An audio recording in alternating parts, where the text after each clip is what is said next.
विराम कोण अथवा सर्पी कोण, एंगल ऑफ रिपोज और एंगल ऑफ स्लाइडिंग क्या होता है? किसी आनत तल का, आनत तल का मतलब ये होता है ढालूदार तल, इंक्लाइंड एंगल पे कोई सरफेस है, किसी आनत तल का क्षैतिज से आंतरिक वह न्यूनतम कोण जिसके लिए तल पर स्थित कोई वस्तु ठीक फिसलना प्रारंभ करने वाली होती है, विराम कोण अथवा सर्पी कोण कहलाता है। ऐसे हमारा सरफेस है, ऐसे कोई एक सरफेस है और इस सरफेस से कोई एक पृष्ठ है, ऐसे है, इसको धीरे धीरे धीरे धीरे ऐसे उठा रहे हैं और यहाँ पर कोई एक पिंड रखा हुआ है। जब ये ठीक फिसलना प्रारंभ करने वाला हो, अब फिसलने वाला है, तो इस समय जो ये कोण बनता है, इस कोण का नाम रखा गया है विराम कोण, एंगल ऑफ रिपोज। ऐसी ये जो है हमारा तल है, ऐसे तल है। इस एंगल को, यह जो एंगल है इसका नाम है रिपोज कोण, या बोलते हैं इसको सर्पी कोण, या इसी को बोलते हैं विराम कोण। ये जो एंगल है, ये अगर इस पर कोई एक ऐसे वस्तु रखी गई है इस तरह से, यम द्रव्यमान की वस्तु है, तो आप जानते हैं इसका जो वेट होता है, भार होता है, वो हमेशा कहाँ काम करेगा? नीचे की ओर, ऐसे mg नीचे की तरफ काम करता है। और इसका जो है नॉर्मल फोर्स जो होता है, जिसको अभिलंब प्रतिक्रिया R बोलते हैं, यह हमेशा परपेंडिकुलर ऊपर काम करता है, इस तल के परपेंडिकुलर। ये जो तल है इसके परपेंडिकुलर ऊपर काम करता है। अगर इसको हम पीछे ऐसे बढ़ा दें डॉटेड लाइन से, ऐसे, यह है आपका R, अभिलंब प्रतिक्रिया R। इस mg को अगर दो घटक में तोड़ा जाए, दो कंपोनेंट में, तो यह एंगल भी क्या होगा? यह अल्फा, तो ये भी अल्फा। तो इस साइड में अगर यहाँ से इस पर हम परपेंडिकुलर ड्रा कर दें, ऐसे परपेंडिकुलर ड्रा कर दें, तो इसमें ये वाला जो पार्ट है, इस डायरेक्शन में जो कंपोनेंट आएगा mg cos अल्फा, और परपेंडिकुलर साइड में साइन होता है, तो इस साइड में जो कंपोनेंट आएगा, ऐसे लिख सकते हैं इसको, इस साइड में कंपोनेंट यह होगा mg साइन अल्फा। और जब ठीक ये नीचे की तरफ फिसलने वाला होता है, ठीक फिसलने वाला, तो उस समय यहाँ पर घर्षण बल अगर मान लीजिए है F, ठीक फिसलने वाला हो, घर्षण बल F, तो संतुलन, ये बैलेंस की स्थिति में R = mg cos अल्फा होता है और F = mg साइन अल्फा होता है। यहाँ लिख सकते हैं यह अल्फा, तो ये भी अल्फा होगा, क्योंकि यह बॉडी इस पर क्या है? परपेंडिकुलर। बॉडी नहीं बल्कि ये बॉडी के वस्तु और ये जो सतह है, इन दोनों के बीच में लगने वाला जो अभिलंब प्रतिक्रिया R होता है, वो हमेशा इस तल के क्या होता है? परपेंडिकुलर होता है। तो हम कह सकते हैं कि ये बॉडी तभी रुकी हुई है, इस पर चार फोर्स लग रहे हैं, ऊपर की तरफ R और इसके अपोजिट लग रहा है mg cos अल्फा, ये दूसरे को बैलेंस करते हैं। और यहाँ पर mg साइन अल्फा और यहाँ पर F एक दूसरे को बैलेंस करते हैं। इस कंडीशन में अभी ये पिंड फिसलने वाली है, फिसल नहीं रही है, तो इस समय जो एंगल बना है इसको कहेंगे विराम कोण या सर्पी कोण। अगर इससे एंगल थोड़ा सा और बढ़ा दें, एंगल ज्यों बढ़ाएंगे तो यह गति करने लगेगी, उस स्थिति में एक घर्षण बल या फेस का मान कम हो जाएगा और mg साइन अल्फा का मान अधिक हो जाएगा। और उस कंडीशन में इसमें क्या उत्पन्न होगा? त्वरण। और उस त्वरण को निकाला जाता है, न्यूमेरिकल में पूछता है कि फिसलते हुए पिंड का त्वरण कितना होगा। तो ऐसे इसको कंपोनेंट में तोड़ लेंगे, अब फिर जो है इसको अलग अलग यहाँ पर कार्यरत विभिन्न बल। अब विभिन्न बल कौन कौन से हैं देखिए, अभिलंब प्रति क्रियाबल R = mg cos alpha. R के बिल्कुल अपोजिट में होता है एम जी कास अल्फा। और संतुलन की स्थिति में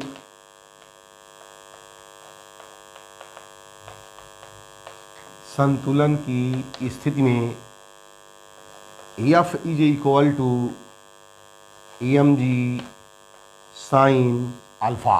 ये संतुलन की स्थिति में है, F equal to M G sine alpha. अब एक चीज़ ध्यान देना है आपको, ये आपको बताया गया है एफ इक्वल टू, अगर इसको घर्षण एफ एस कर दें, एफ एस, तो आपको बताया गया है F S equal to mu S R. ये जो घर्षण बल होता है अभिलंब प्रतिक्रिया आर के अनुक्रमानुपाती होता है। अब प्रोपोर्शनलिटी हटती है तो आता है म्यू एस। तो एफ एस के जगह पर क्या लिख सकते हैं, म्यू एस आर। तो यहाँ पर लिख सकते हैं mu S R equal to M G sine alpha, समीकरण नंबर 1, समीकरण नंबर 2। समीकरण 2 में समीकरण 1 से भाग दे दें। समीकरण 2 में समीकरण 1 से भाग देने पर, जब भाग देंगे तो क्या होगा, ये mu S R upon R is equal to M G sine alpha M G cos alpha. R से आर कैंसिल और एम जी से एम जी कैंसिल, तो यह हो जाएगा म्यू एस बराबर tan अल्फा। और इसको जो है घर्षण कोण भी बोलते हैं, यानी घर्षण कोण रिपोज, यानी रिपोज एंगल कहिए या इसको विराम कोण, दोनों के क्या होता है, बराबर होता है। स्थैतिक घर्षण म्यू एस इक्वल टू बताया गया है tan थीटा। स्थैतिक घर्षण गुणांक भी कहते हैं इसको, स्थैतिक घर्षण गुणांक म्यू एस बराबर बताया गया है tan थीटा। ये थीटा क्या कहलाता है, घर्षण कोण।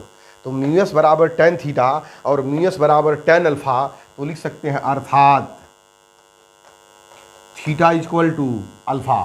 अतः घर्षण कोण विराम कोण के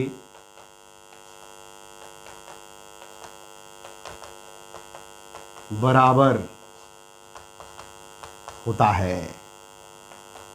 घर्षण कोण विराम कोण के बराबर होता है। अनंत तल पर पिंड की गति, motion of a body on a rough inclined plane. ये जो प्लेन है, इंक्लाइंड है, यह बिल्कुल रफ है और इस पर एक जो है बॉडी कहिए या कोई एक वस्तु ऐसे रखी गई है जिसका मास एम है, ऐसे रखी गई है और यह नीचे की ओर मूव कर रही है, ऐसे नीचे की तरफ, ऐसे इस डायरेक्शन में मूव कर रही, गति कर रही है। तो आपको बताया गया है कि पिंड का जो भार होता है ये हमेशा नीचे की तरफ काम करता है, ऐसे ऊर्ध्वाधर नीचे, यह है नीचे की तरफ एम जी। और अभिलंब प्रक्रिया जो आर होता है इस तल के लंबवत काम करता है ऊपर की ओर, ऐसे आर है तल का लंबवत आर।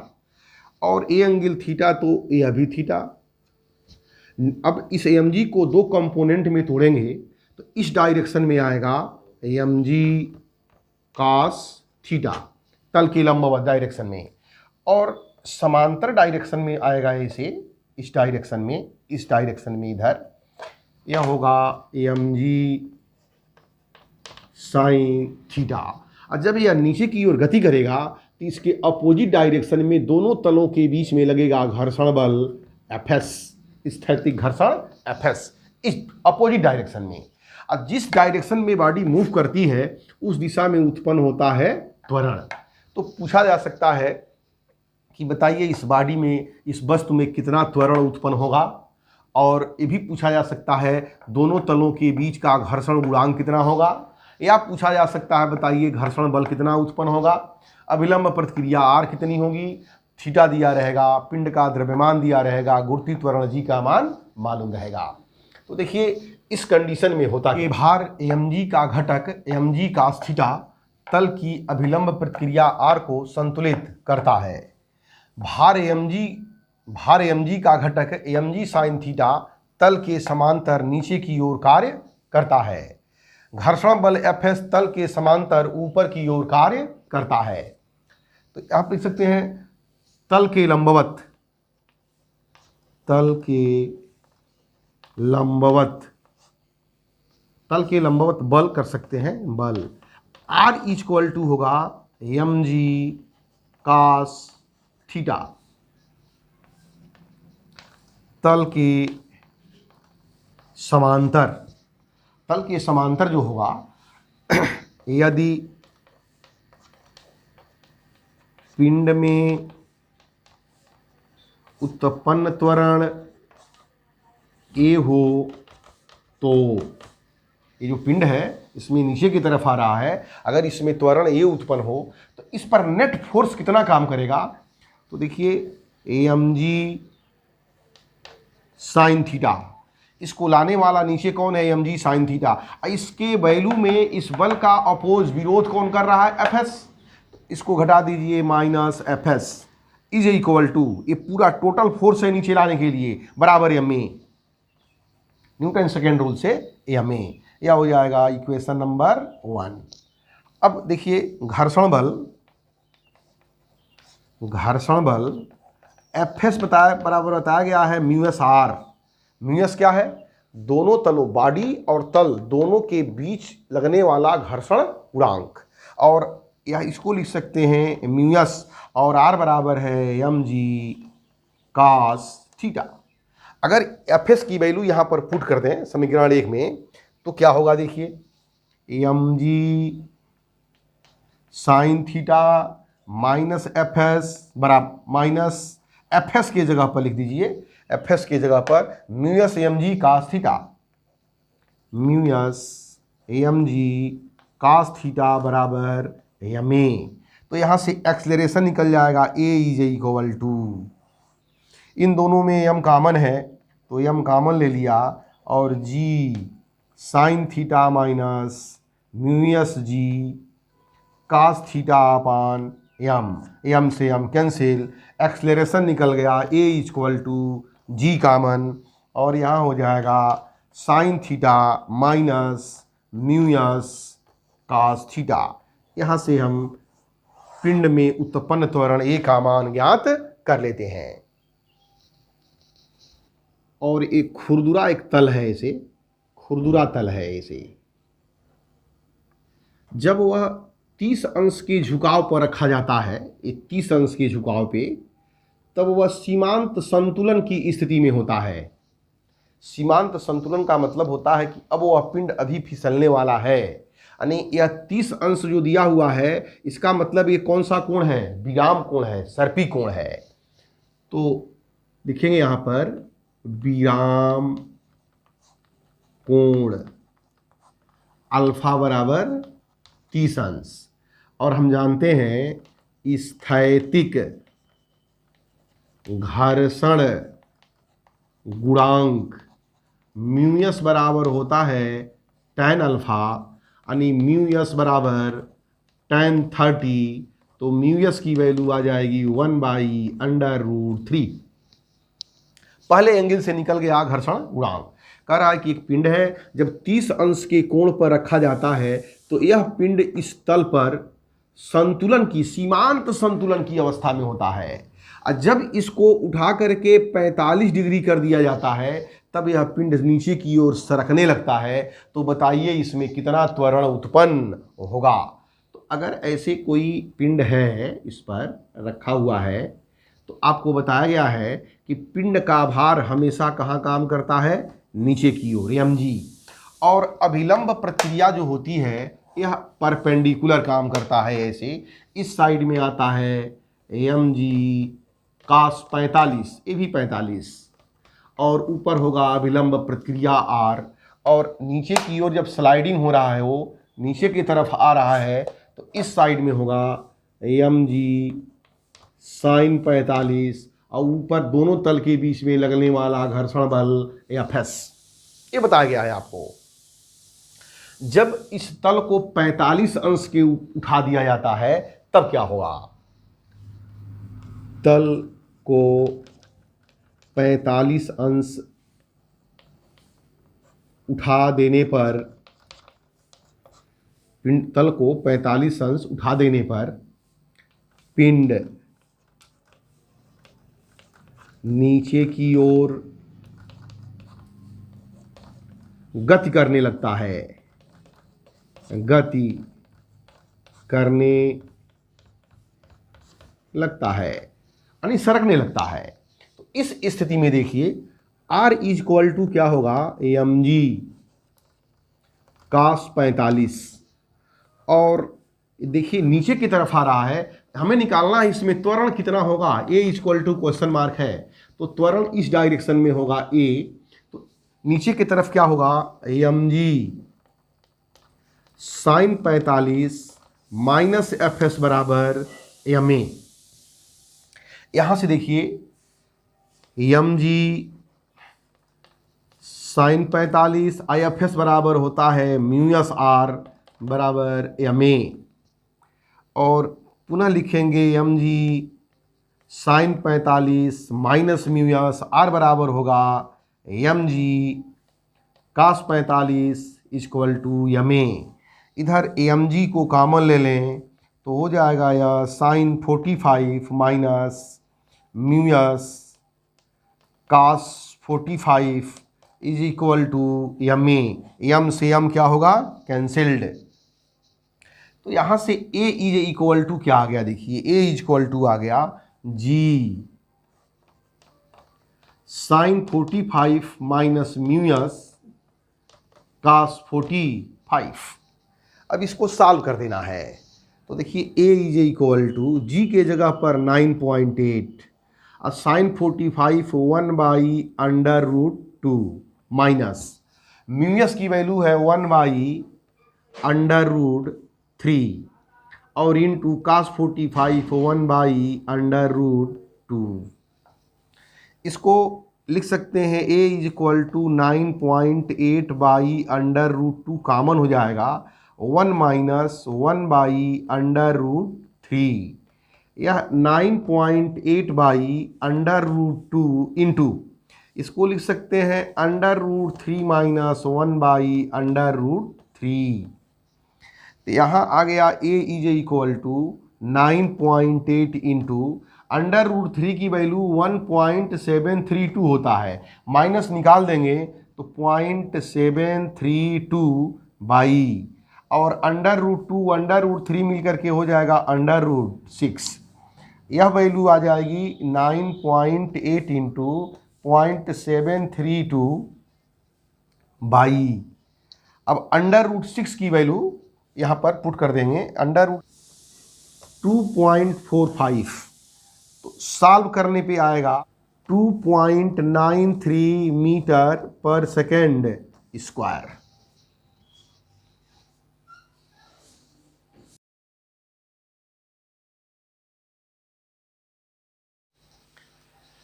अगला क्वेश्चन है, एक पिंड है और एक खुरदुरे नत समतल पर ऐसे रखा गया है। ये जो नत समतल की जो लंबाई है, पूरी लंबाई वह 6.4 मीटर है और 30 डिग्री के एंगल पे रखा गया है। यह विराम से फिसलना स्टार्ट करता है, विराम यानी इसका प्रारंभिक वेग u बराबर क्या है, 0 है। जब विराम से फिसलना शुरू करता है तो पूछा है कि उच्चतम पॉइंट से ये धरातल तक आने में कितना टाइम लेगा, उस टाइम की गणना कीजिए। जब यह सरकता है तो उसका गतिक घर्षण गुणांक म्यू के बराबर 0.2 है और जी का मान 9.8 मीटर पर सेकेंड स्क्वायर है। तो सबसे पहले देखिए क्या करेंगे, पिंड का भार हमेशा कहाँ काम करेगा, नीचे की ओर, और अभिलंब प्रतिक्रिया जो होती है r वो हमेशा परपेंडिकुलर काम करता है। इस डायरेक्शन में यह होगा 30 डिग्री, इधर होगा mg cos 30 अभिलंब प्रतिक्रिया r। इस डायरेक्शन में जो फोर्स लगता है वह mg sin 30, और दोनों तलों के बीच में जो घर्षण बल होता है, घर्षण बल Fs कहाँ काम कर, F गतिक घर्षण गुणांक F कहाँ काम करेगा, इसके अपोजिट डायरेक्शन में। तो शुरू करते हैं, इसमें देखिए कैसे। अब इस नीचे की तरफ आएगा तो इसमें त्वरण उत्पन्न होगा। पहले हम निकालते हैं एक्सीलरेशन। तो सबसे पहले लिखते हैं तल के लंबवत, तल के लंबवत बल। तल के लंबवत बल R है और mg cos 30 है, तो लिखेंगे यहाँ पर R is equal to mg cos 30। तल के समांतर, तल के समांतर बल। अब लिखेंगे यहाँ पर पिंड में उत्पन्न त्वरण ए हो तो क्या हो जाएगा यहाँ से mg sin 30 minus F K is equal to ma, Newton second rule से।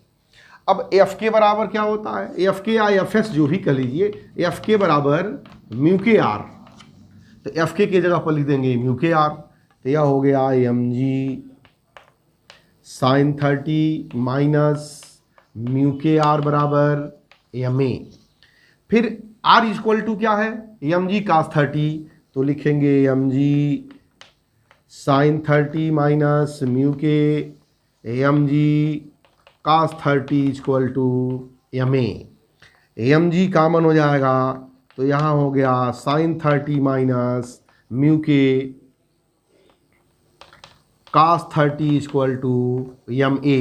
m से m कैंसिल, तो a is equal to value put कर दिया जाए 9.8, sin 30 का मान हाफ माइनस 0.2, sin 30 का cos 30 अंडर रूट 3/2, या a इज इक्वल टू हो जाएगा 9.8 और 1/2 माइनस इसका, इसमें अगर या दो को यहाँ पर हम क्या कर रहे हैं, कॉमन ले रहे हैं, 1/2 और 1/2, तो यहाँ पर 2 कॉमन ले लिया और यहाँ पर बचेगा कितना, 1 माइनस 0.2 इंटू 1.732, यह हो जाएगा 9.8/2 और 1 माइनस मल्टीप्लाई करेंगे इसमें 4, 6, 4 और 3, 2 दूनी 4, 2 त्याई 6, 7 दूनी 14 और 2 कन्ने 2 और 1 3, 1 2 3 4 अंक के बाद पॉइंट, यह हो जाएगा 4.9 इंटू, अब इसमें से इसको करेंगे घटाएंगे तो क्या आएगा, यहाँ पर होगा 6, 3, 5 और यहाँ पर होगा 6.6536, a इक्वल टू आ गया, a इज इक्वल टू इतना मल्टीप्लाई कर दिया जाए तो a is equal to 4.9 into 0.6536 multiply करके कितना आएगा,